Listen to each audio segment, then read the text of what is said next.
Mpenzi mtazamaji wa kipindi chetu cha Upekee wangu, ni matumaini yangu kwamba uko salama na unaendelea vizuri. Na leo tujifunze jinsi ya akili yako inavyofanya kazi. Nguvu yako kubwa iko ndani yako mwenyewe.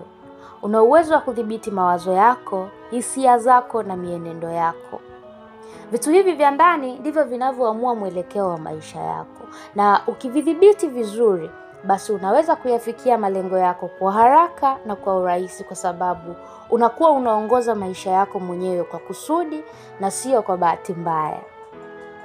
Unapaswa kufahamu ni jinsi gani unavyofikiri, unavyohisi na unavyotenda, na jinsi mambo haya yanavyoathiri maisha yako ya kila siku.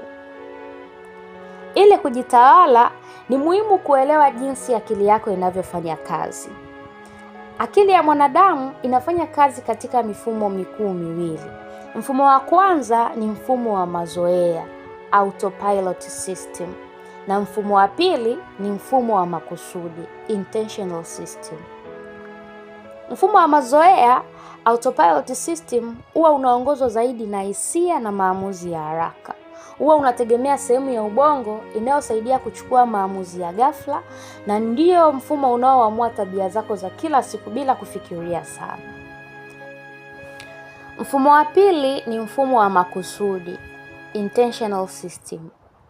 Mfumo huu huwa unaendeshwa na fikra za kina na mantiki.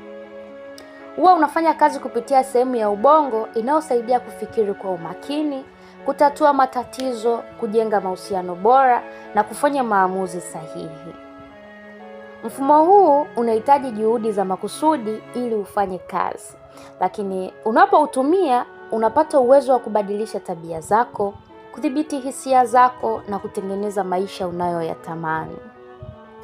Mpendwa, ni muhimu sana kutambua kwamba ni tabia gani huwa unaifanya bila kufikiri, na ni wapi unapohitaji kujidhibiti kwa haraka ili uweze kufanya vyema katika kazi na mambo muhimu katika maisha yako.